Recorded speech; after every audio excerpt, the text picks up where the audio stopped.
anything to do with being refined. It's more so you just can't afford it. You know, it's like that's true. It's like aristocrat. It's like you can like go through your couch and scrummage up that change, and you can get a gallon. Hi, welcome to Film Nerds. I am James, and once again, I am joined by special guest Christina and this black fella right here, Big Dale Comedy, aka Big Dale from the group home, aka the Dale that can't stand his black ass. You know, I'm gonna like blast the volume way down because of you. You can't take black folks nowhere. You really can't. You know, and you can't invite them nowhere neither, obviously. Hey, I'm here though. You know, so so since last episode, we decided to do this again. You know, I don't know why I invited you back on this podcast, Devin. Because social media America loves me. And I love y'all. He loves y'all. Yeah. But way too fun for y'all means. Today we're doing a movie review on the movie 6 Underground. 6 Underground. Michael Bay film starring Ryan Reynolds. Yeah. A.K.A. Deadpool. A.K.A. Pikachu. A.K.A. Pikachu. Because, you know, black folk, we get confused. You be like, they be like, Ryan Reynolds about who? Deadpool. Oh! Yeah. Why you ain't say that? Yeah. I did. Yeah, so, anyway, so 6 Underground is the action comedy written by Michael Bay. And for those who've been listening to the podcast, y'all know that I do not like Michael Bay movies, typically. Because he's a hater. Just to recap, Michael Bay did a lot of the Transformer movies. And there's the Turtles. He destroys your childhood. Michael Bay, that is the opinion of one. I appreciate the and everything. Cut the check. Cut the check, Michael Bay. So, the movie is written by three collabos, Rich Reese and Paul Winnick. Didn't he write Dr. Seuss? No. Dr. Seuss. They did Deadpool and Deadpool 2 and Government 1 and 2. Yeah. So, they have pretty good critics under the belt. But 6 Underground was released on Netflix on December the 13th of last year. And as previously stated, it stars Ryan Reynolds as the lead. It also stars Melanie Lawrence, Manuel Garcia Ruffalo, Ben Hardy, Drea, I'm not going to pronounce her last name. Because he can't read. Oh, Lord, now the truth's coming out. And Corey Hawkins. Which one is the one that played on The Walking Dead with the dreads? That's a black guy. Yeah, but what's his name? Corey Hawkins. That's Corey Hawkins? Okay. Yeah. Great job, by the way. Okay, he looks like a Corey. Yeah, I can see that. Yeah, I can see him. So I digress. Bless you. Yeah. And bless you. Lots of blessings coming down. But the movie is about a group of 6 dead vigilantes who each pick their deaths to do jobs that the government can't and won't do. They band together to take down brutal dictators who has killed thousands of innocents. And by the end of the movie, the team ends up removing the dictator and giving him to refugees who brutally killed him. They beat the hell out of my man. Like, it was like Caesar at the end of his time. Oh, boy, the way he tried to run and the way that first dude came with that stick, like, got your ass. It was bleeding. There was no turning back from brother. He lived through a lot of that. That was unfortunate. He begged them not to drop it. Yeah, he begged that. He already knew what he said, let me die with dignity. Sir, your dignity banged on. And the team then on to continue their work. So, getting into the thick of things, how did y'all feel about the plot?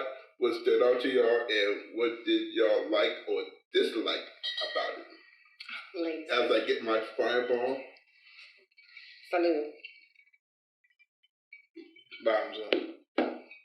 Of course, Devin can handle the fireball, As a little teeny. Skull Glass. Shout out Skull Vodka. Anyway, I can't stand your black Crystal Head Vodka.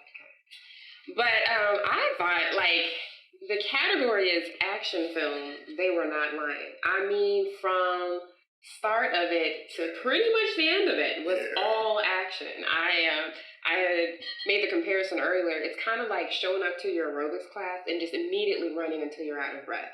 It was nonstop, no breaths being taken, action, which was cool. Just, hadn't seen anything like that. There was lots of moments that were almost unnecessarily gory, but very entertaining. Yeah, I loved it. I loved it, Lord. Of course you would. It had an Ocean 11-y kind of vibe, how they get this band of seemingly random people together and for the purpose that they serve to go as far as to fake your own death to become a vigilante. It's like, I guess they can't hunt down who doesn't live. I didn't put that together till later on. But, you start to fall for some of these characters just because they are 100% whatever they are. I appreciated that. The way, I appreciated the writing style because from Jump Street, it was a good melting point. Because from Jump Street of the movie, like I said, like she said, it's action packed. It's like, just imagine being black, waking up, getting in your car and starting it, and you see the flashing lights from the boys on you just for the rest of the day. Just the rest of the day. You're just gonna start the day black. Or if you white and you need a fair comparison, it's like saying the N-word in Walmart on the first. And try to get out of the store. And you at the back. You at the back. You ain't in the front where the cashier's at. You deep in the back. If you from this area, you over there by the milk and the eggs, and you got. I feel it all the way to the front. You know, a bunch of N-words. Whoops. Yeah. Oh my God, yeah, your heart racing like that. But from the jump of the movie, it's weird because for a film that doesn't start off with giving names, you fall in love with the character as the number. For instance, it's like you start off the movie with the high-speed car chase. An eyeball just comes out of nowhere. Somebody trying to pull a bullet out of somebody's rib cage and everything, and the driver just dies, and you don't expect it. You don't expect it. Like it's so 6 was, I call him James Franco's little brother because I don't know what his first name is. David Franco. Cute, but pretty early in the film. That's a damn and I feel like that was a stroke of brilliance because it's like you're sucking into it, and it's fast. It's fast. It's like hold on to your butts. Yeah, quote Samuel. And it's like, it was like, and you feel sad. I know I did. I felt a little sad when I was taken. Yeah. I mean, there's a lot of deaths before that, but you're still like, not him. Was no major deaths until that moment, and it's still pretty early on in the film. Early in the movie. You know what I mean? And it's like, and everybody, and I love how everybody whoops ass. Everyone. I mean, even Ryan Reynolds. So Ryan Reynolds' character is one, and he's the billionaire that funds this whole operation. And you're thinking he's just that. Like, I got the money, y'all got the muscle. And in this random moment in the film, he just busts out some, like, hand-to-hand combat moves, whips out a semi-automatic weapon, pow-pow, and just goes about his business. We're not going to talk about how he got there. I would like to know. Which is funny because it happens only once, and they gloss over the fact on how he knows how to do that. Why he's not used in other situations. Like, there's a lot of... Because even later on in the movie, Corey Hawkins' character, 7, he tells him, hey, use your gun. Use your gun. And he refuses to use the gun. But uses his technology. Because that's the other thing in the movie. The billionaire, he got his billions from technology. And the using of it. It is a funny relationship between 1 and 7. Because it's like 1 is so surgical. He's very clinical about the approach to a degree. It's like we don't make no friends, and that's why they use the numbers, so nobody knows names, nobody gets too personal. I mean, at this point, they technically don't have these identities anymore because they're dead. So it's like, how would you identify yourself when you no longer are who you are? But I do like the humanitarian and the humanism that number 7 shows, where like you still are who you are, even though you're air quote off the grid, you still are very much who you are, and you still have. This is where intangible values that you can't shake or that you shouldn't be able to shake. Seven's character, which my favorite, and he's black. I appreciate his viewpoint because I like how everybody has a different interaction point and a different way that they connect to number 1, how he recruits them. That I am curious though. The whole recruitment process? Well, how does he know where to be? Yeah. That was what they say. They used the line in the movie that when he gets them, he's like eerily on time when he finds you. Because you don't find him, he finds you. Because he was on the verge of taking his life when he found 7. Yeah. And he literally says, "Welcome home," as he's, preparing the bullet. Yeah, and the movie tries to explain how he knows these things about the members of his team. Like he just happened to be there. I felt like there was. I feel like it doesn't really take away from the movie because it's one of the things where it happens. This movie magic. He just happened to be Nick Fury at the right moment of time. I'll play because some of these which is the number 4. Number 4. That's the Skywalker. Yeah, we're both number 4 fans. Okay, so number 4, the white boy that just jumping off of buildings and stuff like that, just crazy white boy. He lived up to his skin color in this movie. Crazy white boy. He lived up to the notion. But he does some parkour. He's a swimmer. He's jumping from building to building, so he's part acrobat. I mean, yeah, fight. because he was getting his ass whoop. But he could use a weapon. But his time, he was a thief, so that's what he used his skills for. He's white, but he ain't grew up in the trailer park. That's for damn sure. But so the thing that got me about the way that 1 got him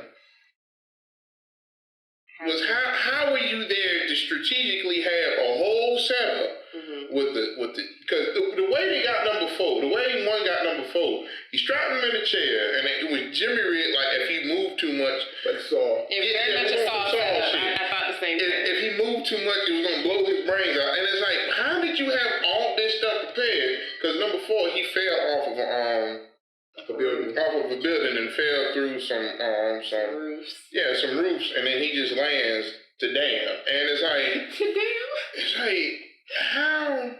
But movie magic, I feel like that's one of those Easter eggs that probably if they continue the series, if they make another one, I feel like that might they might go to the backstory of 1.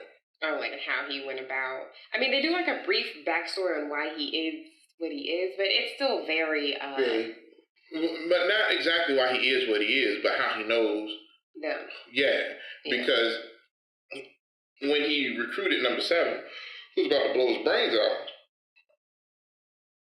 he clearly told him, "I would have never made the call. I would never tell you to not shoot." Yeah, so he knew that about him. Basically, turns around and tells him not to shoot later on in the movie, Yeah. But the thing is, it's like that was a clear military mission. That was a clear. They were clearly in another country. So how could you know?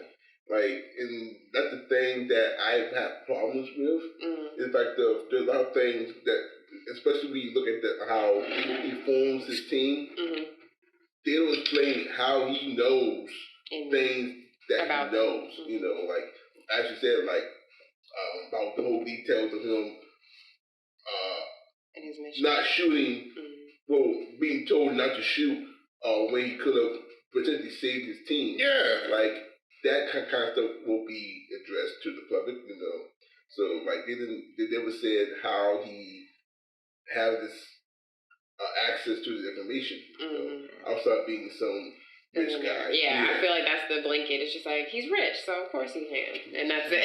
I think that's like a dark shadow over his character. Because I mean, they never say his name. He says his name, doesn't he? No, they never say his name. It's still a mystery. All you know is that he is a genius behind the magnets. Behind the power our phones and stuff. Smart cars. I appreciate number 7's character. I appreciated I want to say it's 2. I get 2 and 3. 2 is the girl, 3 is the boy. Yeah. Okay, 3 is Hitman, 2 is the block. I love 3. 3 was entertaining. I love 3. 3 is a Mexican. I love how he tried to hold on to his past life by still visiting his mother who has Alzheimer's or a form of it in a group home. I'm around you. Because it's big deal. Nursing home to even visit her, but her remembrance of him is just him as a murderer. So. And I do appreciate that fact that he did hold on to his values. He gave a whole lot of character to what one would look on the surface and just see a killer. Right. You know what I mean? So it's like, so I appreciated that. I appreciated his comedic timing. It was everything. I love how he cussed out the nurse man. Oh yeah. And it's like I'll whoop your ass in front of my mom. He did say that he was not worried about him because he's just hovering. But I like how it shows that he does have a heart, especially when they did his backstory. And he killed the drug lord, and then the daughter came out. Yeah, and he was kind of remorseful being in that position because he justifies his killing by only killing the bad guys. Right. Yeah. But you see, then that kind of makes characters like number 5 frustrating because you know, like, nothing about her. Yeah, but before we get deep into the characters, let's move back to the plot a little bit. Okay. So the plot. So Ryan Reynolds' character, he's a billionaire, and in his attempt to save a good face in this country called Turkestan, they actually get bombed and attacked, which was intentional by their current president. And this is at a refugee hospital. There's women, children, people who are ill, and he just bombs it just to kind of maintain a certain level of order. That's his rationale. And this turns him around from wanting to just put on a face for being a humanitarian to actually doing something about it. And that's kind of what jumpstarts this whole team and their mission. Yeah, like for me, I love the concept behind it. The whole rogue vigilantes living outside the law, doing things that the government can't or won't do. But I also feel like the only problem that this creates is, even though it's not addressed in the movie, that eventually, government is gonna catch up to you, and they started to hint at that when the one part of the movie with the bad guy is talking to, I want to say it's a American woman, and she brings up that there's a photo of number 5, but it's not addressed ever again. And she mentions that she's dead. Yeah, the person that they're seeing there is dead. Yeah. Number 5 is the doctor's smoking hot. But yeah, even their pictures existing and then being able to match them, if you match them to who they were, they're technically dead. So it doesn't. But I think that's smart though. I think that's the intention. It is the intention. You can tell, it's like you can't bring up charges on somebody who does not exist, because at that point you're just like, okay, well that's just a very accurate doppelganger at this point. Yeah. I mean, unless you find out that you actually think you're dead and you're really all alive. I mean, they ain't found Tupac. That part. So what you saying? What you saying? Ladies and gentlemen, Big Dev Comedy. Big Dev from the group home, baby. But I love the plot though. I love the plot because I feel like it plays into this whole if your punk ass ain't gonna do it, we'll do it. If your punk ass ain't Yeah, because it's like she said. It's like, okay, you got Warlord. and probably a too-big country that ain't nobody gonna think twice about for real. It's gonna be like something that you see every day on the news, on CNN or something like that. But it's like, oh, okay, there was a tragedy that happened.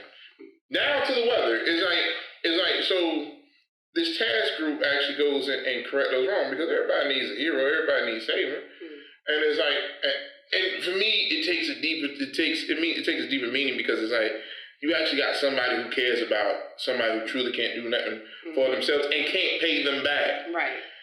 I mean, and then the thing that kind of confuses me. I mean, I still love the story in general, but confuses me is like they're going in and they're like fixing, like you said, what the government won't do. But it did seem like from jump, this was supposed to be a suicide mission. Like this wasn't supposed to be a series of acts, but just one act that, like you said several times, he was expecting them to die. Like he was supposed to live beyond this point. So the fact that they do, spoiler alert, that it does kind of allude, like, was this really intention? And really, like, okay, now we're like a gang of, like, vigilantes, or are we just a vigilante in this particular act? Knowing that the amount of risks that are going to be taken, that's it, this could be it. And everybody signed up for that to be it. It's kind of crazy how, like, Deadpool's character doesn't want to have attachment to the crew, but you have attachment to the cause. So it's almost like a contradiction. As he said, so he says the mission is more important than one man. That, of course, contradicts himself later in the film when it comes to 4. And then I think it was another time, but that was one of the major times. Yeah, right. I like me personally. I just feel like I feel like the story itself wasn't really fleshed out as much. Like only thing we get is this group of people who's pretty much killing people. With a particular set of skills. Yeah. They will find you. And they will kill you. Like, they're going out killing people for the sake of justice, but that's really it. You know? Like, there's no... So what you saying? Like, I just feel like there's no story, it's just action pieces, Like, what you mean it ain't no story? I'm offended. He looks like severe disbelief. Michael Bay worked really hard on this. Cut the check, baby. Like for instance, to me, the movie felt like it just moved from action pieces to action pieces, It totally did. Like in the middle, it just felt like, okay, they tried to incorporate some story, but I felt like the parts where they tried to create a story, it felt like there was no substance to it, The whole thing is one beautiful story. I mean, heartbreak, and ass whooping. It's like, what more do you need, James? It does have nice little story moments, like how, the hitman falls for the spy, and they have like a real chance at a relationship. Sidebar, I loved how the white girl was a former CIA agent, and it's a white woman being called a spook. That tickled my heart. Well, okay, I just had to put that out there. Yeah, she's called CIA spook, and they slow it down kind of video game style with the character name. But I mean, this story is fluid. The story is fluid. But the story had holes in it too. Okay, what holes? Like as we said before, how did one knows all these details about each and every individual? You got Google. Because like Google can solve. Google got an answer for everything. Type it. He got Google and he got YouTube. YouTube? What more do you need? Like we never get a answer on how he was able to find each of the members of his team, how he knew different information about them. That's simple, James. Facebook. You only got the little location thing. In all seriousness, like the movie fails to incorporate logic in on how he was able to move about, find find the team members, know information about them that only the government would know. You know, and sometimes not even the government because number 4, he was just a thief. Yeah, he was just a thief, low key thief, and a good one too. I wonder what happened with the girl in the necklace though. I hope she got caught because homeboy was holding on by his teeth on that necklace, and she grabbed that necklace. And she was not trying to grab homeboy's head. She was the thuggest. She was a G. She was a straight up G. She was like, "Damn you and your teeth. Give up the necklace, white boy." But no, I feel like it's an overshadowing for to continue the story. Like I feel like the action overshadows the story.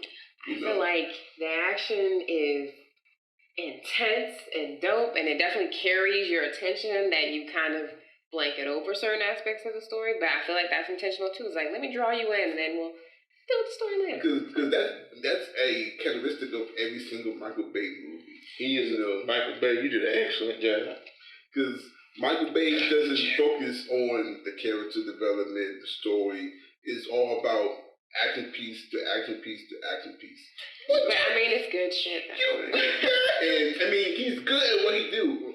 Look, like how we talk about Tyler Perry now. You know, he's cut the check, baby. He's good with targeting movies towards yeah. to the demographics. Yeah. Like Michael Bay does the same thing.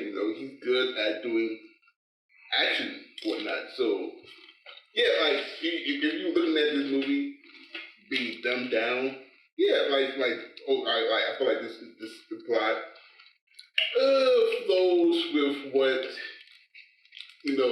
like to me it's a resemblance of a Fast and Furious movie. The plot really is very thin. Like as long as you continue bringing it off and follow the action, you'd be alright. How is it thin? It's simple. That's what it means. It's simple. Simple and thin is 2 different things. I tell jokes. My jokes are very straightforward and simple. And I'm fit. You see how that works? Okay, the plot has enough. It's simple. It's basic, and it has enough meat to carry the hooks. You got man sees tragedy. Man wants to fix tragedy. Man is like these other mofos. But the thing is, we never get one's motivation on wanting to do that. Okay, yes, he was in the bomb attack.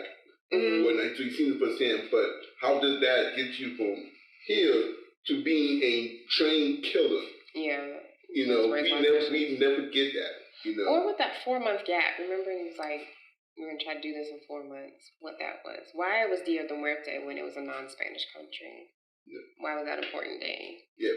We don't get all the facts and the details on, how we get from point A to point B.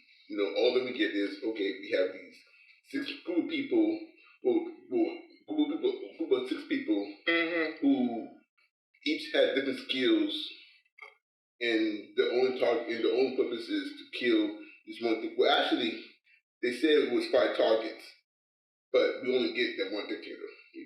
Oh yeah, the 4 generals. And the generals, he got the generals. The 4 generals. And when they went to Vegas. Yeah, they tore them up. That was quite a spectacle. Okay, well, yeah.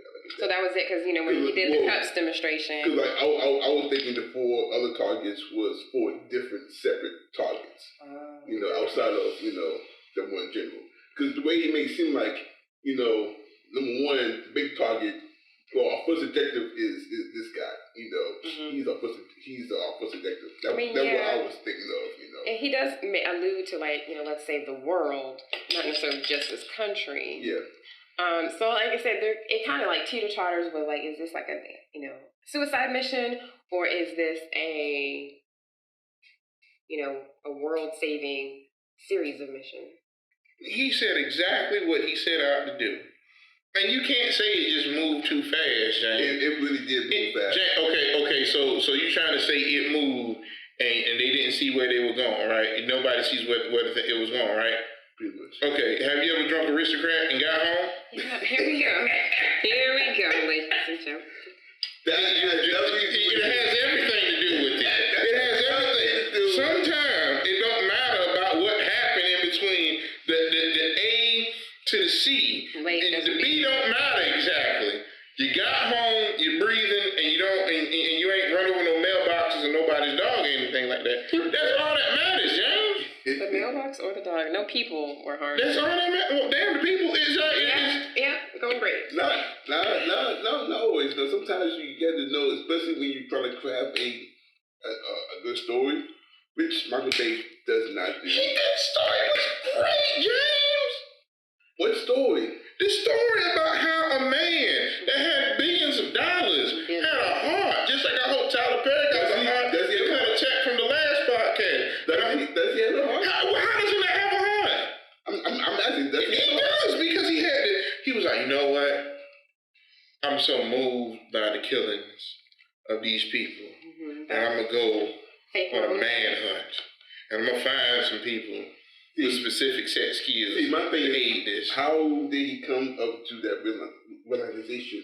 They only had in 2 hours. How does he come up with the idea of, okay, let me kill myself, break my death, so I can move under the radar? Tupac, Machiavelli. It's like but the blueprint was there. My thing is the movie doesn't show us, or tell us how he comes up to that idea, because ideally, if he wanted to affect his death, he would just end up bombing. That alone could just, he could use that to affect his death, but he didn't do that. You see, you gotta watch the movie. He was in the bombing and he was moved at that. You see, he had so much emotions at the time that he couldn't think about faking his death. So after he seen people dying and he saved the kid, he has to have a heart. He saved the kid. We put the gas mask on the boy's face so he could breathe. Oh, the baby, one of the two. Yep. I don't know if it was a boy or girl, but it was one of the little poor kids that ain't had no shoes on their feet. And he put the mask on her, and he held her, and walked and let her, and he was whispering to her, hey, we gonna get these MFers that did this. That's what he whispered? That's what he whispered. I can read lips and mask. Right, that makes sense. And he definitely was on, a mission from that point. I mean, it's interesting to me now as I'm thinking about it. It's like, he meets that girl, has that fling. He's already confronting that leader at that point. Like, he's gonna get his. Like, he's already been plotting from that point. From before that point. And then you see that he gives up, his life with her and their child at the end. I thought that was interesting little allusion, because he's very much like, leave, whoever behind you got to for the mission's sake. I guess that plays to that. And he did. The thing is, it's like, I feel like number 7, being the black man that he is, got him to realize that it's like, your feelings towards people in the situation and the cause is what actually gives you strength and not exactly a liability. That's powerful. So it's like there again, it's like, if you out there saving the world and you gotta give up a whole, it's like being a soldier. It's like very much. You out there and you know that this potentially could be the mission that is like, okay, you're not coming back. But it's like, does the thought of your family and your children weigh you down? Or motivate you? Gotcha. If anything, if you put me in a situation and be like, hey, look, it's either me or you, and I know I got a child to get back to, sayonara, sucker, because I'm going to do whatever it takes. I'm going to step on your feet. I'm going to bite your earlobes. Whatever. I'll pull the hairs out your nostrils. If that would it take. That sounds painful. And that's the whole point, I'm saying, it's just whatever it takes at that point. So I feel like it was orchestrated real well. I found it overall enjoyable. I mean, I can't deny, from the characters to the action to the gore to these random moments. The gore was awesome. The only gore that got me was when they killed 6 at the beginning. Yeah, that was tough. But everything else, I was like, this is... And he simply said, I just want you to know, there's nothing else I'd be rather doing with my life. And he was like, I don't care. He did. He kind of No, I don't care. the other thing they got me about the movie was everything was blown up, and then miraculously, like, the bowl hit the man in the crotch. Yes. That's classic. That was a funny moment. That was good. There's a lot of good, like, comic, like, moments. It was. Well, I was going to do also some out of forced and bad jokes as well. Like, one of the issues I kind of have is with, I feel like Ryan Reynolds played Ryan Reynolds, and all his dialogue, well, 90% of his dialogue was just him being Deadpool, and just being a witty asshole, A witty asshole that can tote guns and was a mercenary. Yeah, it sounds a whole lot like that. So I don't understand the problem, James. Like, the problem is we don't need Deadpool in every single movie, Well, it's funny. I mean, you add a little billionaire in the tech, and now you got Tony Stark. So it's like, what's wrong with that? It just felt like everything was like, okay, like, it just felt like Michael Bay told him, okay, then we did Deadpool, let's do it again, Like, it just felt like he took Deadpool and brought him to his character. It brought it into this movie, And like it was like everything he said, it just felt like it was meant to be a joke. When you put your drawers on, it's you in them drawers, right? Lord, right? It don't matter what color the drawers is, right? It's still you, right? In them drawers, right? Yes or no, right? In them drawers, right? Okay then, exactly. This doesn't make any sense. So to the point, it just felt like like I couldn't take his character seriously, because like there was nothing serious about his character, because everything came out of his mouth was a joke, Everything wasn't a joke. Yeah, So 90% of everything he said was really a joke. I feel like it has his sarcastic tone, but I wouldn't say it was a joke. I feel like it was part of the character. Does the character seem eerily like Deadpool? I can see that. The only person I couldn't take serious in the movie was the strong. I pick things up, I put things down looking dude. Oh, those that had the security for the t-shirt. brother. That had the man in the legend t-shirt. That's the only one I couldn't take serious. Yeah, that one's pretty ridiculous. Well, he was only in like one or two scenes. I mean, but still. Okay, so that is something I did not like though, because the man in the legend, he had Peyton Manning accuracy with them grenades. Peyton Manning. My man was just launching them jokes, and he was just miraculously landing on point. Yeah. But man, I felt sorry for my man number 4. Number 4, Billy. Because he took the most ass whooping. He took a lot of ass whooping. It's like when they wrote this, they was like, hey, there's going to be a guy in there named Billy. I don't like Billy. So Billy's going to take, we're not going to kill Billy. Billy was young and agile, and we're going to use him for as many stunt scenes as possible so he can get his ass busted. Billy had a lot of feet up his ass. He did. Poor thing almost drowned. Poor Billy. Almost fell off a building, almost died, and almost died. You're just a hater, Jane. Hey, it's a good movie. It's not really. It's a good movie. It's entertaining. It's a good movie if you turn your brain off. As an action movie, yeah, it's pretty good as an action movie. Too action. But once you really start looking at the dynamics of everything in the movie, a lot of things does not really make sense. If you actually talk about character development, there really is no character development. Because the only development we get is really through narration of Ryan Reynolds narrating everything, Because I feel like it was a little misleading moments, yeah. It's like, we don't really know anything about his character, so we can't really say he has character development because we don't know where he came from. Like we just see where he is now, and he makes a little change of going from.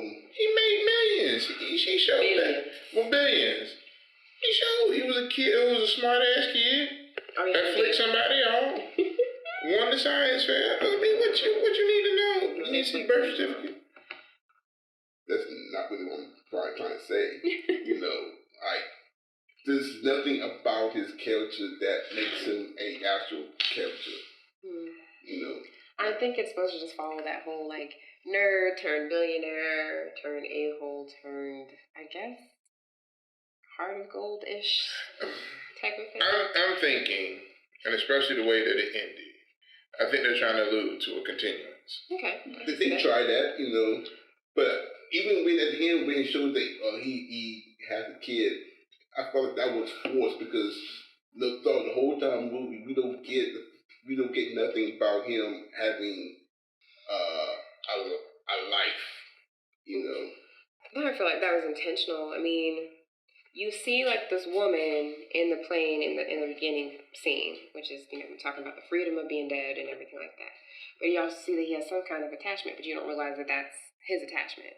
Then you fast forward, he meets the girl, but it's a one-night stand. So again, you feel like the film was written to make her seem like she was irrelevant to the overall plot. But then you realize that even in himself, he's making a sacrifice of like he did procreate with her, and I would presume that they had some form of relationship. And he's aware of this, and that is, like you say, his driving force. No, that was number 5. With the kid? No, the chick that he had sex with. No. It wasn't? No. Number 1, he had you remember when one was at the opera? I gotta step away for a second. Number 1 was at the opera, right? And that's where he met what's the dude? The robot guy. The robot how you pronounce his name. And he was talking about the whole, asked him about the movie and stuff like that. And he hit him with that line, I didn't catch your name. And then the dictator goes to say his name. He's like, I wasn't talking to you. I was talking to her. Mm-hmm. And then cut scene later, they doing the tango. I thought that was number 5. No, that was 1. No, you're talking about as far as the chick. The chick. No, I could have swore it was now you're gonna make me have to watch. I could have swore. I'm pretty sure that was number 5 he was talking to. No, I don't know. Because number 5 had a thing for Billy.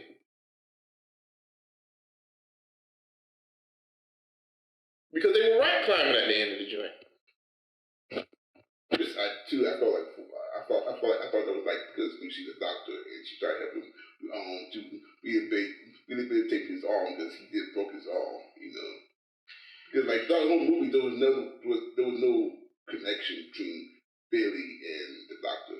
I give you that much. I give you that. I give you that was like a kind of a surprise. Yeah, but even in that scene, when he was talking to this is why I thought that was number 5 because he talking to the dictator, so that had to be in the present, so I felt like there was like that scene to me. That scene didn't really make sense. I feel like it wasn't needed because there was a lot of stuff in the movie that I felt like was not needed. Like the restaurant scene. When everybody's at the restaurant, I forget what they were talking about. Oh, yeah. I feel like there was no purpose to that scene, Yeah. And there was other stuff in the movie that felt like, okay, y'all just doing this to pattern to one time. But I felt like the movie was too long already, I feel like we didn't need a 2-hour and 10-minute movie. I could say it was honestly good enough that I lost track of how long the movie was. Cause I didn't lose track. I was like, cause you was a hater, Joe. Like, this movie not done yet. It was good. I mean, you did have some parts where it kind of downshifted, but I mean that's expected because I guess you just can't be balls to the wall the whole time because you do gotta have some time to express and explain, the story or which Steve really did not explain. It was. Because the whole story of the movie, I don't know why I did this when it comes off. I don't know why you did it either. The whole story is. I was going to say something about that after the scene. It's just them going after the dictator. That's it. That's the whole story. I mean, that's. This really is no plot. It's just it's just people having reasons to go after to kill someone. I mean, at least it was good. The Titanic was about two people falling in love when a boat hit an iceberg.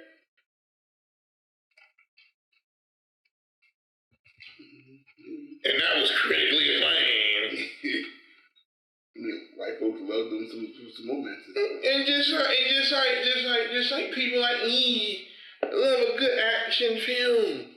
It was a good, and it wasn't cheesy. I mean, I'm not saying it was a bad action film. I mean, it's a pretty good action film. It's a great action film. I'm just saying that, you know, and it lacks substance, you know. I feel like it was a really good movie. I was really impressed that a movie that went straight to Netflix had this quality. Well, because it's Michael Bay, you know. And cut the check, Michael Bay, because exquisite job. People could give Michael Bay money, you know, because it's Michael Bay, you know.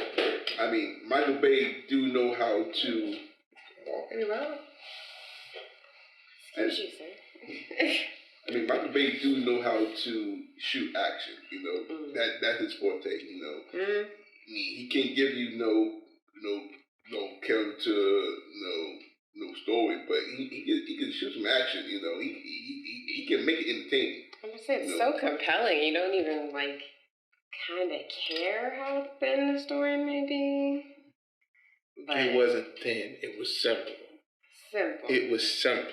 I think for the amount of like boom in your face action, you want more depth with the characters, and I feel like they like start to give it to you just a little taste, and it's like, okay, that's enough. You get it. Moving on, because we got a movie to shoot here. We got things to blow up. We got things to blow up. We got people to decapitate. You name it. I mean, yeah, like Michael Bay loves to blow things up, you know. Yeah, I mean, I do give the movie this credit. I mean, it's a pretty good action movie, you know. It's fast paced. It's very entertaining. It's addicting. Yes. Even though that first action piece, I felt like it was way too long. What, the car chase? Yes, I felt like it was way too long. It was good. I mean, it was good, but it was too long. We gotta see SUVs flip, blow up, body parts flying on. I mean, yeah, I get that, but I feel like it was just too long. I mean, I didn't count how long it was, but it just felt like it didn't need to be that long. They were trying to break a record for longest opening action scene without title credits. So, because I feel like to me, I feel like, okay, they were trying to loot the helicopter, but yet cars was finding them out of nowhere. Yeah, he goes through. Then there was a dude underneath in the tunnel thing or whatever, ready to shoot him and stuff. Yeah, like people were fighting left and right, but yet you try to dodge, hide, get away from the helicopter. Like they did. They go through a building and those cars still come out of nowhere. Two of them.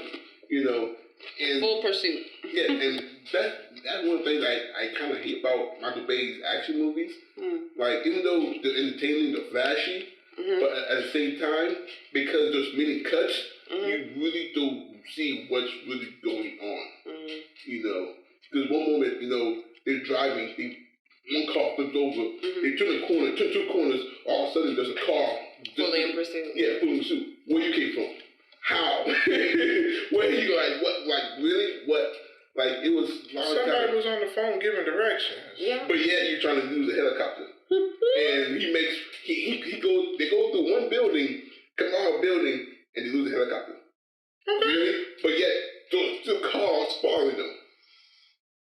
I don't see the problem. It doesn't have to make sense at all. I mean, yeah, like Michael Bay actions doesn't make sense, but I mean, it's entertaining because you see explosions, you see cars flipping, people getting hit, you know. I mean, there was a lot of bodies flying, like literally flying bodies.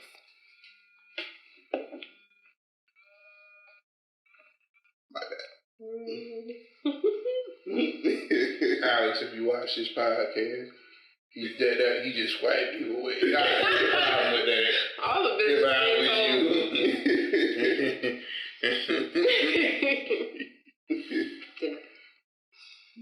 But yeah, like it was felt like the action was a typical Michael Bay, esque, like a lot of times you go really understand what's going on. Mm-hmm. You just know there's explosion, body parts, cars. So how do you not understand that somebody just got their booty cheeks blown off? Booty cheeks. I mean, I feel like that's self-explanatory. It does make you wonder, it's like, man, why are these people in such a hot pursuit of this one little green car? And they're everywhere. I mean, everywhere you could possibly think to be. Well, they said they it were because there. he killed the mafia boss. I mean, I get that, but it's the fact of in the beginning, okay, there's probably like 2 or 3 cars chasing them. Mm-hmm. They lose those three cars, blow up. Mm-hmm. They turn 2 or 3 corners. There's 10 more cars. I think that's just their style, right? Because that's something they were complaining about in the Tokyo scene, where there's only supposed to be like 7 guards, and there's just like this plethora of guards just coming up the pipeline. They're just like ill prepared for this much guardsmen and proceed. I mean, it could be just that particular, I don't know, style of security. It's like we're gonna have this pop-up thing happening. I mean, you don't never know who in the break room. In the break. Right. I mean, goons gotta have breaks too. You're so right, sir. Goons, #goons gotta have breaks. It's a long hashtag. Yeah. So, going to the characters. Mm-hmm. How you feel about the characters? I love them. All of them? And then, Go ahead. I'll say the only character that I really did not care too much about was the brother that they were saving. Really? Dos Equis? I Yeah. liked him. I felt like he had some funny moments. He had funny moments. I was trying to understand his perspective a little bit. Like, it's obvious he's opposite the evil brother, but He just didn't have enough grit for me. yeah, and I don't know what his plan was other than to rally up people. He was so nervous. He says things like, "I'm freaking out," and stuff. Very Americanized, almost nerd, which confused me, being that he's supposed to be from Turkestan. But Yeah. I didn't love that either. Yeah, I feel like there was sometimes at times you felt like the guy was overacting, and I felt like some of his delivery was kind of forced and just felt off.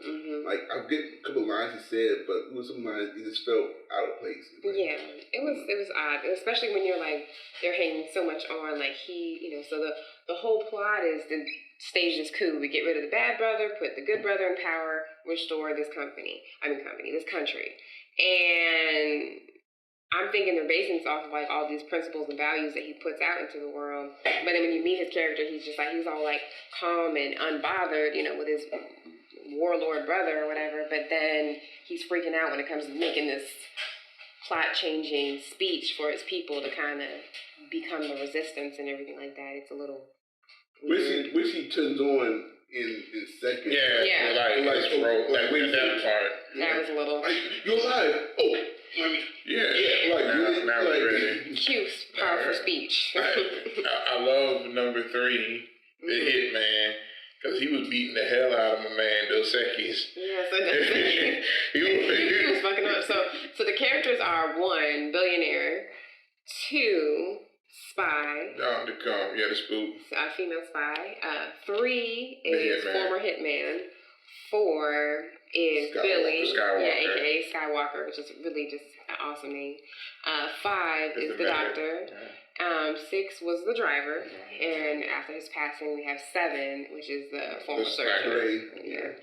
And did you say Blade? Blade. Yeah. Okay. I could see that. See, thing that I didn't get. Okay, you lose your driver, so you try to find a new member. Yeah. So you get a sniper. You get a sniper. Yeah, that did make me wonder, did he need a driver beyond that point? Where would a sniper have come in based off of who you had if you didn't lose the driver? Yeah, especially when you have a hitman and a CIA spook. Right. Well, so that kind of leads back to the scene I was talking about. So they went in and when it came to the actual retrieval, the snatch, not the snatch and grab, that's a line from the movie, but the snatch of the brother, the good brother, they're supposed to go in there, take out any guards, and then keep it moving. But they will later find use in that same scene to have the sniper because he creates a way out for number 4. He takes out some of the men that 2 and 3 were left to take care of. So it does, it is kind of weird. It almost makes it seem like the scenario worked out that they happened to get the sniper, but the sniper really wasn't to replace 6. That's why he gave him a different number. So I don't know how he would use it. Maybe 6 had the ability to also be a sniper. We don't know. Or maybe 6 died before they could acquire 7. Possible. And that's what I think it was. I think that's exactly what it was. I think. So it does make you question, where would 6 have fit in if he hadn't died? I mean, I guess he would have just fit in. I mean, he would have been the one driving the Mini Cooper. Who was driving the Mini Cooper? One was driving it. 3 was driving it? Yeah, 3 drove the Mini Cooper. Okay, so I can see that. So to me, I feel like 6 was either not needed or really needed. Like, I feel like to me, it didn't make sense to go from, okay, our driver is dead. We need a new member. Well, let's get a sniper. Right. But now we don't have a driver. I mean, it was fitting for the mission. Yeah. But of course, the mission in the movie was tailored around because he's a sniper. Well, now it is. Like, it's not like he think they wrote it where, okay, we have the sniper, we still need a driver. Like, it's they wrote it because, well, let's have the sniper. We could do this because he's a sniper. Because he's a sniper, yeah. I can see that. Because ideally, if you're missing a teammate, you're gonna fill that role. Right. If you need a quarterback, you're not gonna go get a running back. I mean, Cowboys. Everybody ain't the Cowboys. Like 49. But you could go get a quarterback because you need a quarterback. Right. I mean, but it depends on the vision of what you see. Or how the script wants you to go. I mean, tomato and ketchup, it's the same base. It's not a phrase. Tomato and ketchup. It's the same. Okay. But I feel like the only 2 characters I felt like there was really some kind of drawn and connection to was 7 and 3. 7 and 3 definitely had the most story. Yeah, I love 7 and 3. I was thoroughly entertained by 3. I love 3. I was telling Dev when we were watching it, I was actually found myself the least drawn to the female characters in there. Yeah, they kind of got overshadowed. There was because this is what Michael Bay do. Because Michael Bay likes these female characters as sex symbols. Like, hot girls? Yes. That's pretty much it. I was mad because the doctor was gorgeous. There was even a scene where she wears like a slamming dress. She was like, I want this one. It's this pink, gas mask or whatever. But outside of that, how could you have known you would need a doctor's surgery in the opening scene? Yeah. Her being a doctor serves no purpose. As a matter of fact, even her being no certain purpose, because she's not a sniper. I mean, she's skilled, but she was actually used as a distraction. Don't you got car insurance? What? Don't you got car insurance? Yes. Okay. Now, you planning on getting in an accident? No. Okay, right. That's why you have insurance. See, that's what the doctor's for? Yeah. Okay, so you lost me on that. Like, I feel like they're like, okay, like, would it be cool to have someone to perform surgery in a car chase? Yeah, that's pretty much. Let's make her a doctor. Which is irrational, by the way. You don't even want a shaky hand while you're doing surgery, let alone being in a car chase, removing a bullet wound. A fresh medic. No, she would not combat medic. She was whooping ass. When? She didn't do nothing the whole time of the movie. Pick one fight scene that she was in. Find it. On the boat? No, she didn't do anything on the boat. She ran and ducked. Remember, she was just hiding against the wall even when she had a gun in her hand. She had some badass moments, but she actually didn't fight. Because I would have been like, she could totally have pulled off like a Laura Croft-esque like combat fighter vibe with the way she was looking. But she literally did nothing. Yeah, nothing. She did nothing the whole time. I will say the spy at least whooped some ass. She didn't shoot, even when they threw the laughing gas out, she didn't shoot nobody? Like, all she did was she rolled down, she threw the laughing gas, walked out the building. That was it. She Okay, well, hold on. Maybe that's all they needed her to do. She's a doctor. She gave up her life. Why else would she be there? You don't know. Exactly. And neither do you. Like, you realize all the male characters have backstories, but the female characters. That's true. I mean, other than her being a spy, you see like one moment of her active as a spy, but you don't see her She death. didn't have backstory. No, because he died. Well, he didn't. That counted. Touche, Mr. Well, he died in the beginning of the movie. So what was that? Was that maturity? So 6 really doesn't count because he dies in the beginning of the movie. Yeah. But every other character had a. That's true. We know one's backstory. You know, even though some pieces missing, we know one's backstory. We know 3's backstory. You know, we at least got a sample of his pre-life. Same thing with 7, we get a sample of his pre-life. But with 6, you don't. You're right. And even with 4, we get a sample. We see him active as a thief, going through his mode. But we don't get even a taste of number 5 doing surgery. We barely see what Michael Bay's got planned. Michael Bay doesn't know what he got planned in part of the story. Because the creative genius is just flowing like that. It's just flowing. It is. Michael Bay, like this is, you look at every single Michael Bay movie, dude, like you find the same, signature. Like it's all about action. It's nothing about story and plot and character. What you mean Transformers was a good movie? What's the story then? The story, you got Transformer robots trying to figure out how to save home. Okay, we'll go there. Transformers is the first movie. Sam Witwicky is the same character from the beginning of the movie. He is at the end. There's no change. Same character. We talking about 6 Underground. And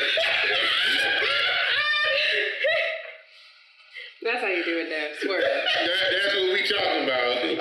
You're not going to shoot that Michael Bay in my Transformers. You're not going to cut the check, Michael Bay. You're not going to shoot you that no. Transformers 1 was okay. 2, 3, 4, 5 was off. Wait, is there 5 of them really? Optimus Prime rode on Dinobot. That was epic. Dinobots were only in the last 5 minutes of the movie. They were there. In the last 5 minutes of the movie. They were there. And it was probably in the trailer. The trailers made them look like they was going to be in the movie the whole time. Yeah. They were in like the last 5 minutes. I can't say I'm well versed on the whole Transformers universe. But, number 7 was my favorite character. It's number 7 and number 3. I appreciate the mystery. Number 1. I like the combat savvy in number 2. The mystery number 1. I like the mystery number 1. There you go. It's the mystery. I mean, you just was the mystery because you don't know nothing about it. I ain't gonna lie. I would like to know some more of that. I like the villain. You like the villain? You like the villain? I did like the villain. Why? Because he was ruthless. He likes that Thanos vibe. You see, Thanos is a hero. Mm-hmm. Thanos is a hero. Okay. Thanos is a hero. So, in other words, you like the villain because he's evil, just because he's evil. I like villains that play villains. Mm-hmm. And what makes this guy a villain? He threw his own. That was epic. He threw the next generals up off the rooftop of a building to be like, y'all N-words was the next in line that could benefit from the other ones dying, so I'm gonna get rid of y'all. The ones under them, hey, y'all up at back. That was brilliant. That was pretty intense. That was brilliant. It was intense, but I didn't like the villain just because he was only evil just because to be evil. Mm-hmm. That was it. There was no motivations for him to be evil. He said it was He's trying to restore order. Yeah, he was trying to restore order. Mm-hmm. What order? People get out of hand. He was killing the weak, but he said he did that intentionally as well. It's like you go for the women, the children, the sick, so they have nowhere to go to flush out your enemy. That's what he said. It's like watching one of those pitch meetings episodes. When you talk about the bad guy, like tell me about the bad guy. Well, he's evil.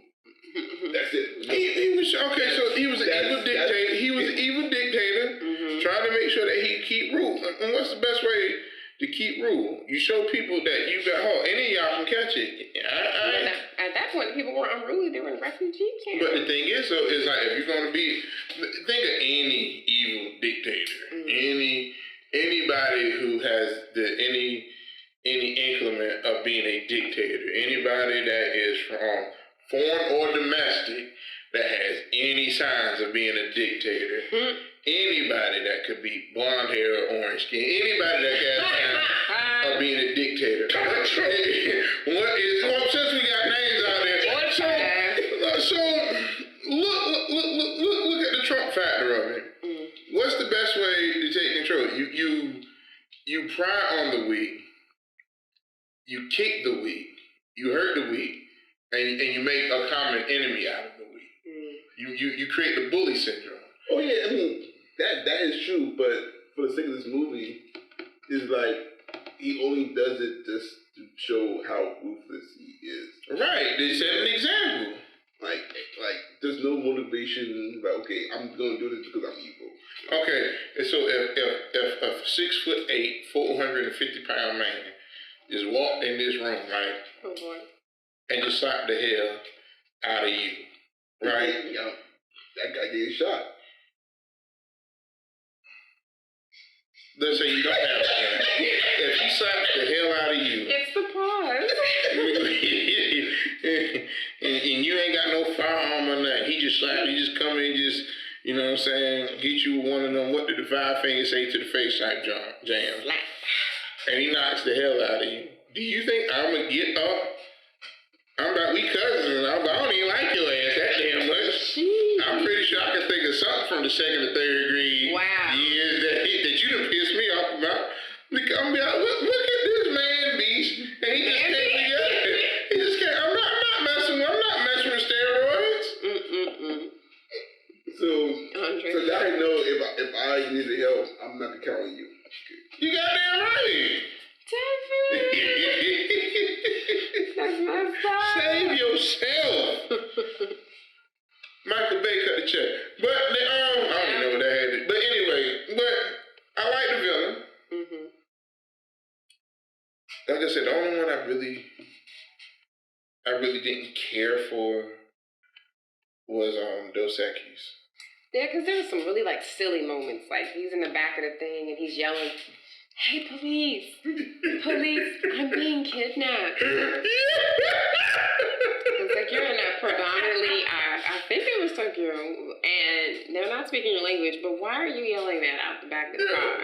When you already thought we were, American allies. Number 3 had me weak. What are you doing? He was trying to escape. I'm trying to knock him out. He kept hitting him. I was like, why didn't that knock him out? I mean, he was just punching him. He got a strong chin. They made sure that his back had a strong chin. See, like, I know, like, they done that for community purposes, but the problem I have, I do like how 3 is one of the 2 characters who has kind of humanity to him. Look at that. He had his mother. He still had attachments to her. But I feel like they made him to be that cliche hitman you see in some movies, though. Kind of dumb. Yeah, kind of dumb. He didn't know I didn't like that. He's studying Italian as a Spanish man who also speaks English, but doesn't know the root word of coup, which is French. Like, I just like the fact that they get it down. Like really, because they were a little. Well, he was good at what he did. Like, especially in the first scene, like, you didn't get that in the first scene. Like, that first action scene, he seemed like he got everything, under control. He's a regular guy. Yeah. He served a purpose in that first action scene, but, like, he drove the van. But he's a hitman. Yeah, there's that. He drove everybody had their part.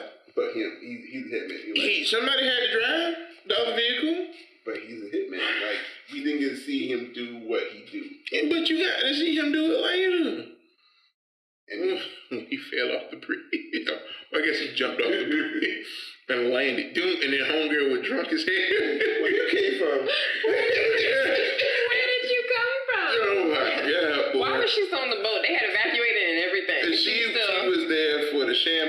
caveat, She was boy. living her best life. But I just feel like they made him, like, he was just a comic relief, you know, so they made him kind of dumb, you know, like. Yeah, I mean, that was the intention for him to be the comic relief. He's kind of be attached to humanity in a different kind of way. Number 4, one of my other favorite characters. He was comic relief because especially when he was like, you know, normal stuff like, you know, being naked, Getting drunk, you know, casual stuff. It's like, sir, did you get arrested for being naked, sir? I like this guy. Even though I do feel like he took the most ass whoopings Definitely. out of anybody. Yeah, he took a lot of ass Yeah, he took a lot of ass whoopings. So you got, you know, your dumb hitman, you got your lovable thief, I guess. Yeah. Then you've got the serious woman who, you know, can't break down her walls even for her love. And then you've got hot girl. Yeah. Might be intelligent, I don't know, shoulder shrug. And then... Who serves no purpose whatsoever. And then you got... She was the medic. Sniper. Who's just like, no, we can't leave any soldier behind. I'm a soldier. We're soldiers. And we can't do non-soldiery things, even though... I don't know.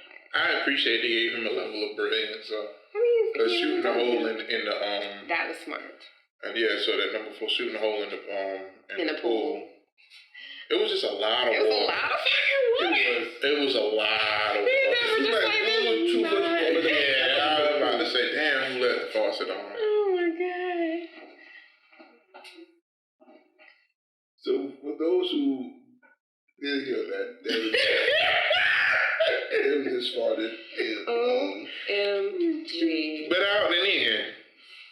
It was just how you just kind of, whatever, just let that slide on through here. Hey, I'm glad that was dry, so that's all I'm going to say. Oh my goodness. Yeah, but I did appreciate 7, you know, because he did have that more sense of, you know, humanity about him in 3. I did enjoy Corey Hawkins, who played 7, Melanie and Emmanuel's performances. You know, like I feel like Melanie played 2. Okay. I did enjoy their performances. I felt like She did a great job. yeah, I felt she did a great job. I mean, I believed her for the, you know, butt-whooping spy that she was. I can appreciate that. Yeah, I feel like Ryan Reynolds was just Ryan Reynolds, you know, like. And that's all he needed to be. I mean, yeah, I just want him to see if he can bring something else to the table to just being himself, you know. Right. I mean, like you said, he's gotten away from his character to a degree when he used to do the rom-comedies. I feel like the first time you see him as this, like, could kick butt, sarcastic, snarky characters, like you think about like Blade 3 when he was whatever that character was. That threw me off because I've seen him in others. I can't think of anything right now when he did the rom comedies right now. But you know, so he's shaping this character of like, I am this kind of badass. My sarcasm is also one of my weapons, kind of things, and him just being rich just kind of funded his entitlement in all the moments that he had. So. Yeah, I just hope because like we see me in Deadpool, the Pikachu movie. You know, you know, he's starting like he put the Blade trilogy. He's being the snarky, asshole. And after a while that gets old.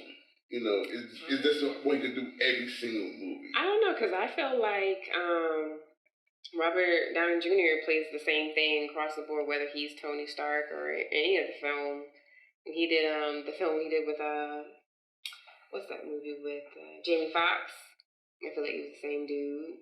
Seems disheveled and dripped by his work. The soloist? Yes, the soloist. That's what it's called. I was going to say violinist, but yeah, soloist.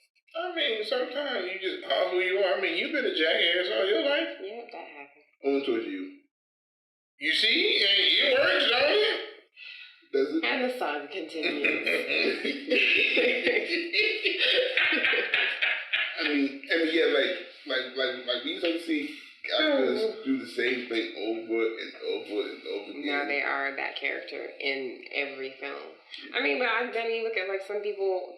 That's kind of your niche, like in a good way. Like you look at Samuel Jackson. No matter if he could be a doctor, he could be a villain.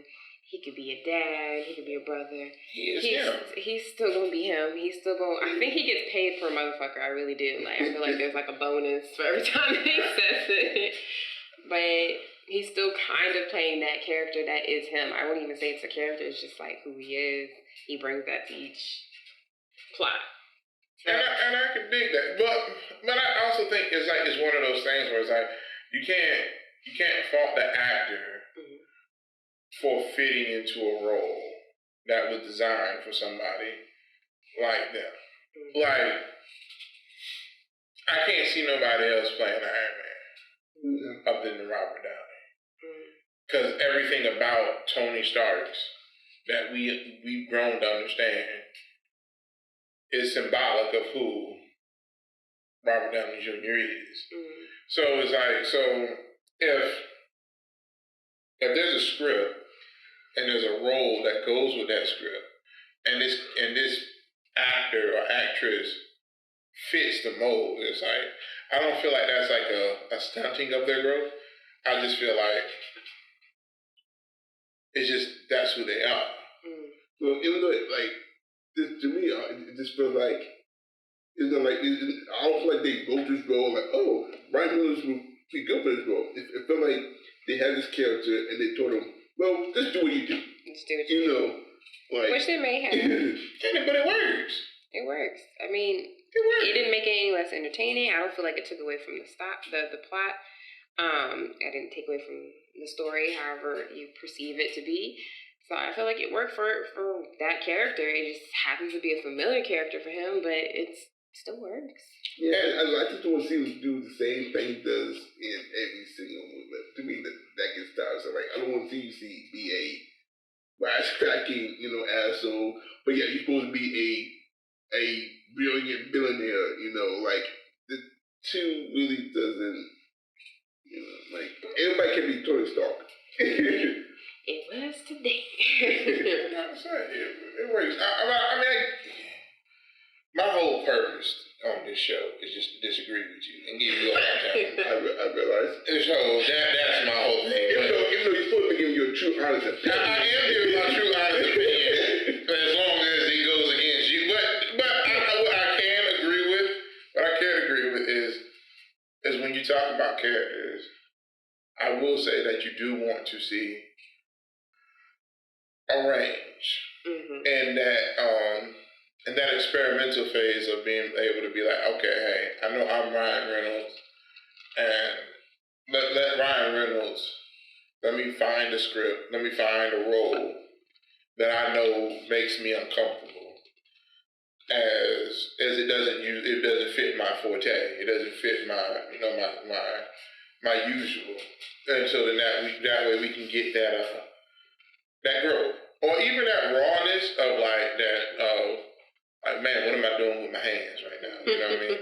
So it's like, so I can definitely, I can dig that. I can dig that. Because the best thing is, how long will Ryan Reynolds can play Ryan Reynolds can be entertaining, in Hollywood, I think it can work. Because I feel like a lot of people do the same repetitive things, and you also got to think it's like you got to understand the audience everything is being geared towards. It's like when you start following like films and everything, films are geared towards certain audiences. Like something like a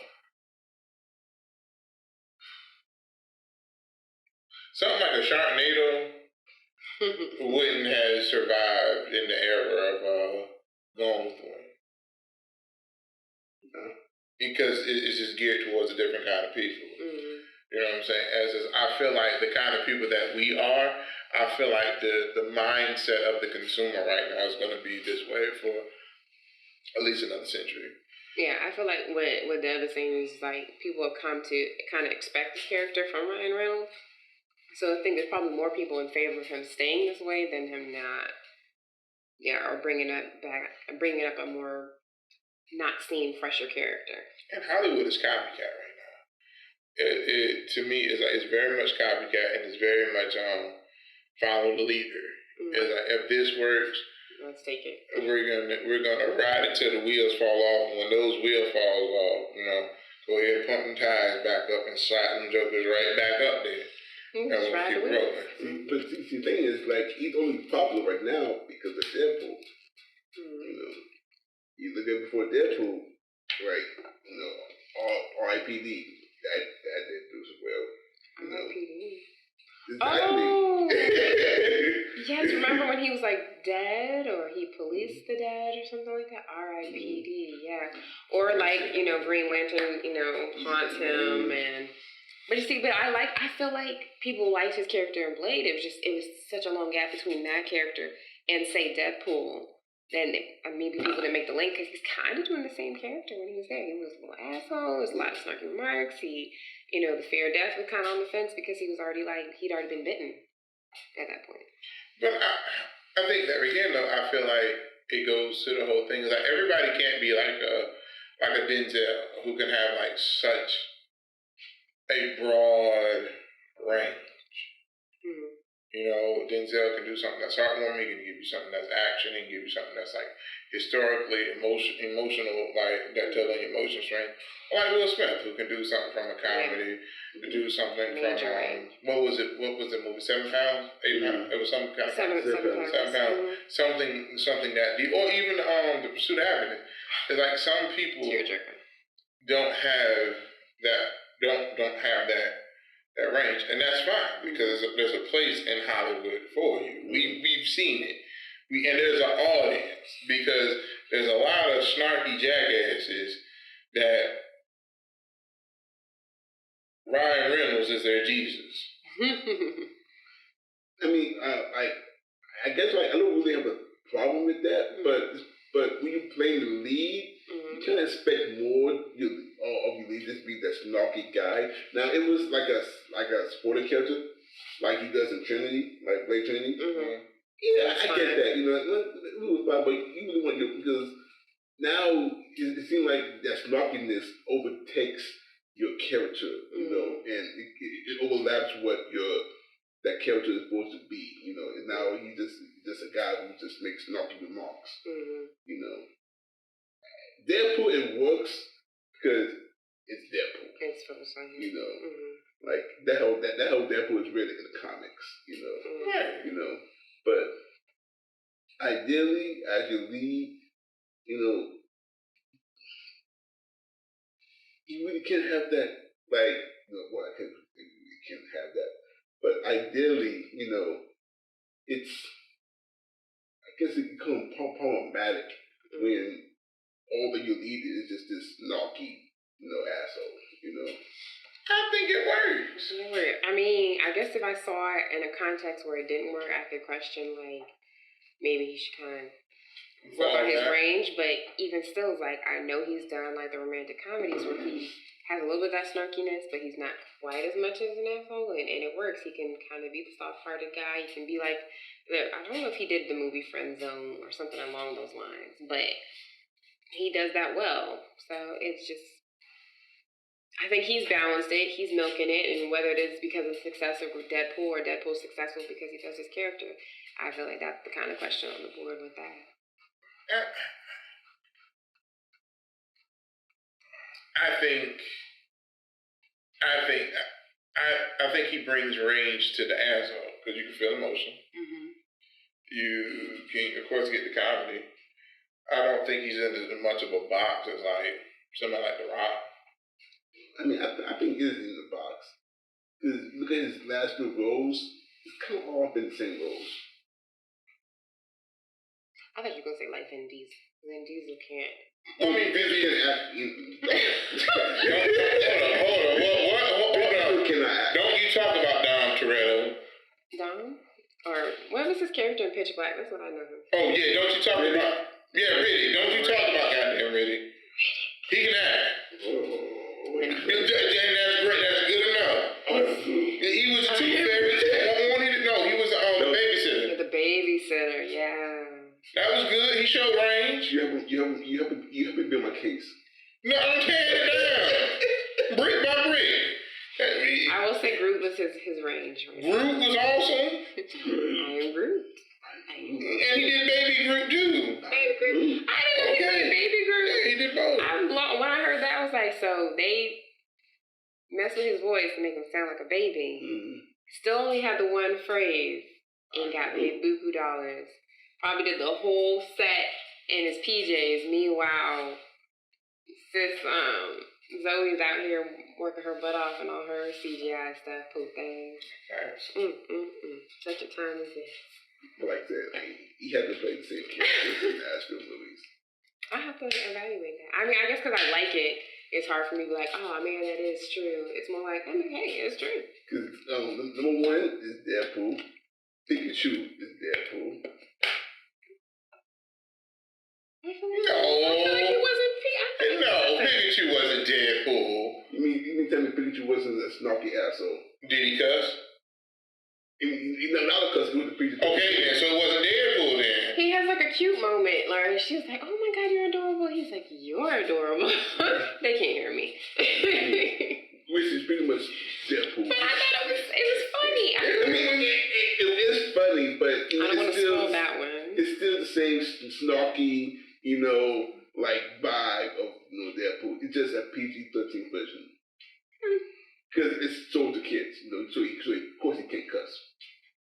I don't know. I feel like other little elements weren't there that made him softer as a character, softer than Deadpool when he was Pikachu. Yeah, it's a PG-13 movie.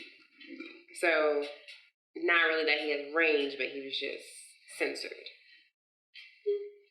Pretty much. I think it's gonna be one of those things where we will have to reserve judgment until you see him in a different role. Because we don't know his range. I mean, he might be able to deliver you something hella good. I mean, he might. I want to see him do something, I want to keep seeing him like do Jim the same. Carrey? Yeah, Jim Carrey got range. Jim Carrey. Yes. But that was being Jim Carrey, being over animated in that way. You could argue that he did a lot of that. You look at him in The Mask, you look at him in Ace Ventura, you look at him in Liar. He's like over the top. But then he does something like Numbers where he's like very serious, Or what's the other one? The Majestic. Or the Eternal Sunshine. Or Eternal of a Spot. So you get all these different moments. So I feel like that kind of plays to what Dev says. You might see what seems like this one character, and it works. Even if you feel like they probably could have went a different way, but it works. And then you, like you said, down the pipeline, you'll get this heavy or maybe lighter, I don't know, version of Ryan, and it's not Deadpool, watered down or spiced up. Yeah, I'm not saying they can. I want to see him. You just want to see it. See him do something outside of this being. And he just wants to see people cut the check. That's what it's all about. Cutting the check, Ryan. I'm on your side, baby. Cut the check. The line. Okay, so let's your final thoughts. Okay. On your final thoughts on the movie. Before we wrap this up. Your final thoughts. Action-packed, entertaining. Ryan Reynolds being his classic self. Not a whole lot of forwardness when it comes to women characters, but definitely some entertaining male characters. And it kind of leaves you just enough cliffhanger thinking there's a possibility for a sequel. I enjoyed it. Action packed. So you can repeat everything she says? Action packed.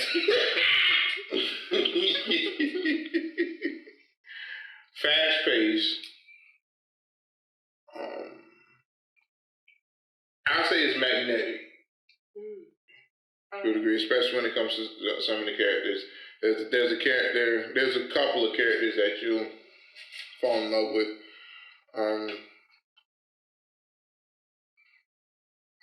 The female characters, they were a little kind of They were a little what's it? Is it affirmative action? The one where we gotta have for diversity sake. Yeah. It was a little affirmative action-ish kind of, but overall, a good film. I enjoyed it for what it was. I feel like, if you're just looking at it just for an action movie, it's pretty good. For an action movie, but it's what you expect of a Michael Bay film. I will give it this. It is better than Transformers. Don't stop talking about my robots. As you said, it's very action-packed. It's fast-paced. Sometimes too fast-paced. There was some things that I felt like it didn't need it. I felt like it was too long. It could have been cut down a little bit, but it was entertaining. The female characters was very lacking. Affirmative action. But once again, it's Michael Bay.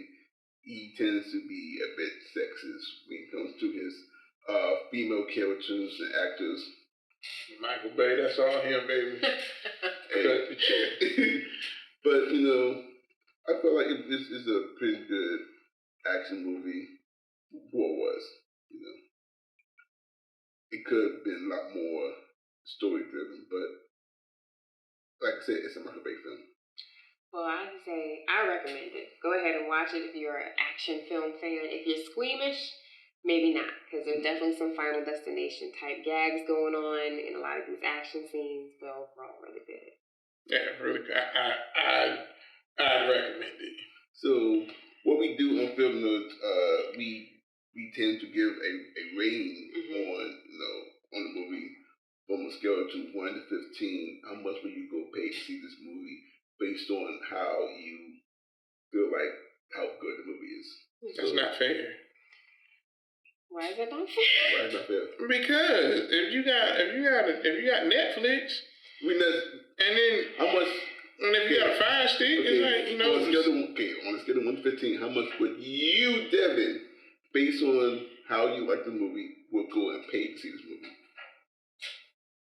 Get back to me, I got a thing. Okay, Christina, how much will you pay to go see? See, not trying to be difficult, but I try to be frugal. So we hit Cinema Cafe, but I'll say I'd pay $10 American for it.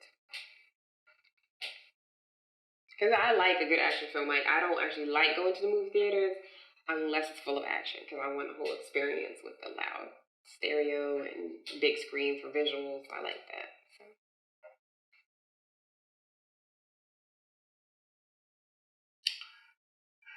So since I won't copycat, I give $11. $11.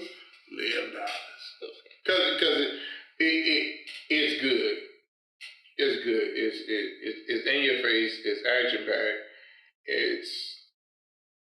If you are an action lover, it'll get you. So yeah, I give it $11. Yo, I'm gonna be the oddball. I'm gonna give it a 6. Not because it's 6 underground, but even though I thought about that. Because he's broke. That's what he's trying to say. I can't. No, because as an action movie, it's pretty good, but I feel like it lacks in a lot of other aspects of the movie. And as a guy who makes movies and writes, I like to see other things in movies. I like to see good writing. I like to see good characters, plot, story elements, and I don't feel like I got enough of that in this movie. But it's a Michael Bay movie, and you could get what you get. Michael Bay does action. He loves his explosions. Well, as a guy that eats ramen noodles at least 3 to 4 times a week, Michael Bay, baby, cut the check. I gave you the highest dollar amount, so I'm hoping that you return the favor. $100.15. I gave you the highest dollar. I gave you the highest dollar amount of money. He gave you a 6. He gave you a 6. He did. And he talked trash about. He talked about what? That code for Transformers? Yeah. Do it again one more time for the people. Don't hurt yourself. Yeah. I mean, I thought I tried any of my baby movie. Name one.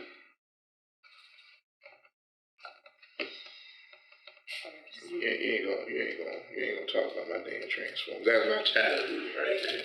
And he ruined my childhood too. Oh my God. Especially Ninja Turtles. Turtles was interesting. How he mess up Ninja Turtles? Have you seen the Ninja Turtles? Mm-hmm. You talking about the old school ones, right? No, he's talking about one he did. the one that just came out with was Megan Fox April? Yeah. Yeah. I didn't see that. You did. We did? Yeah. If you can remember it can't be that good. I don't remember. Exactly. It wasn't really. Exactly. It was a little weak. But, you know. What year I will say that their turtles were more palatable than turtles of the past. There ain't nothing better than ninja, rah, ninja, rah.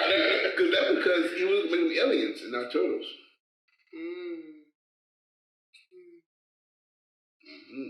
Yeah. It was the backlash that he went and kept them as turtles, but he still kept them as, real big, gigantic, oversized beings that wasn't really ninjas, I did not see this. What year did this come out? 2014, 15, 16, something like that.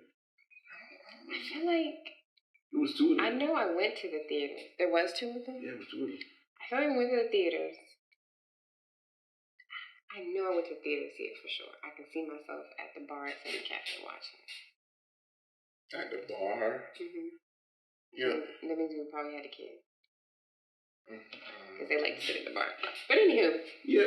Anyways, that would do it for today's episode. As always, you can check all everyone's social media accounts will be in the description below. That way you just click on the link, follow everybody, except this guy. Yeah, don't just follow me. You know what I'm saying? Look me up, knock on my door. We can go out for brunch and tea. This your boy Big Dev Comedy, aka the world's biggest Dev, aka Big Dev from the group home, aka Virginia's favorite play cousin. Yeah. Play cousin. Mm-hmm. I can't. There's a joke in there somewhere. Wow. Gotta promote yourself. Shameless plug, hashtag. Hashtag cut the check. Yep. Ryan, baby. I thought the acting was great. You should get an Oscar. An Oscar? Oscar, all the way. And Michael, Michael Bay, all the way.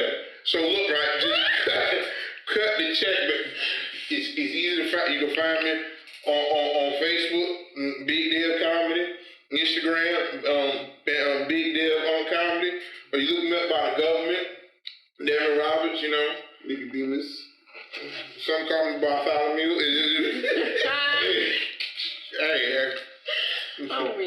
I just want to be called paid. That's all I want. That's so right. Cut the check. Cut the check. The world may never know. Yeah. But anyways, matter of fact, I think our next episode should be on Michael Bay. Oh, okay. Okay. Yeah. Well, bring it. Yeah. What you trying to actually talk about Michael Bay himself? Why not? Okay, well, bring it on. Bring it to the Perry, why guy? Mr. Perry, cut the check, baby. Cut the check. Cut the check. Mr. Bay, Mr. Perry, shoot, Mr. Reynolds, cut the check. Reynolds, Ryan. I know you got an endorsement from Reynolds, right? Come on, cut the check. Yeah, I know I said, he played the same character, but I just like, I don't know why he just... Well, Reynolds, right? I mean, look, Ryan. Now y'all friends. Ryan, come on. Double R, come on. What math went into figuring out the two Somebody help him.